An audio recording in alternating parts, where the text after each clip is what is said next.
మొన్న గురువారం August 1న release అయిన మన యాంకర్ ఓంకార్ తమ్ముడు అశ్విన్ బాబు కొత్త సినిమా శివం బజే రిలీజ్ అయిన మొదటి రోజు 85 లక్షలు గ్రాస్ కలెక్ట్ చేస్తే ఇక నిన్న శుక్రవారం రెండో రోజు మరో 65 లక్షలు గ్రాస్ కలెక్ట్ చేసింది. అలా టోటల్గా ఈ సినిమా 2 రోజుల్లో 1.5 కోటి గ్రాస్ అయితే కలెక్ట్ చేసింది. ఇది మంచి కలెక్షన్స్ అని చెప్పాలి. బాగానే హోల్డ్ చేసింది సినిమా. ఎందుకంటే నిన్న శుక్రవారం చాలా సినిమాలు రిలీజ్ అయ్యాయి, కొత్త సినిమాలు.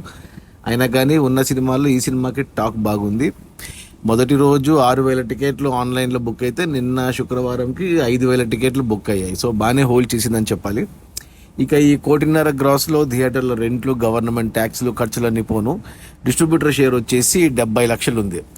ఈ సినిమాని డిస్ట్రిబ్యూటర్లు 4 కోట్ల కొంటే 70 లక్షలు వెనక్కి వచ్చాయి మొదటి 2 రోజుల్లో. ఇంకా 3,30,00,000 షేర్ వస్తే సినిమా హిట్ అవుతుంది బాక్సాఫీస్ దగ్గర. కమర్షియల్గా 3,30,00,000 షేర్ రావాలి అంటే ఆల్మోస్ట్ 6.5 కోట్లు గ్రాస్ రావాలి.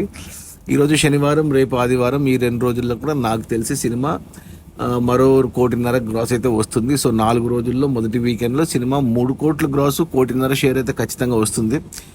మరో 2.5 కోట్ల షేర్ రావాల్సి ఉంటుందంటే 5 కోట్ల గ్రాసు. మిగతా రన్లో ఒక 50 లక్షల షేర్ రావచ్చు. అంటే 2 కోట్లు వెనక్కి వస్తే 2 కోట్లు అయితే నష్టము. సో సినిమా కమర్షియల్గా ఫ్లాపే అని చెప్పాలి, బట్ చెప్పలేము. కలెక్షన్స్ పెరగవచ్చు, రన్ ఎక్కువ ఉండొచ్చు. ఉన్న సినిమాల్లో ఆగస్టు 15 దాకా సినిమాలు ఏం లేవు కాబట్టి కొత్త సినిమాలు. సో చెప్పలేము మరి.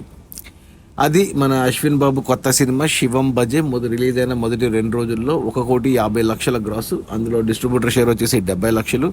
సినిమాని డిస్ట్రిబ్యూటర్లు 4 కోట్ల కొంటే 70 లక్షలు వెనక్కి వచ్చాయి 2 రోజుల్లో. మరో 3,30,00,000 షేర్ వస్తే సినిమా హిట్ అవుతుంది.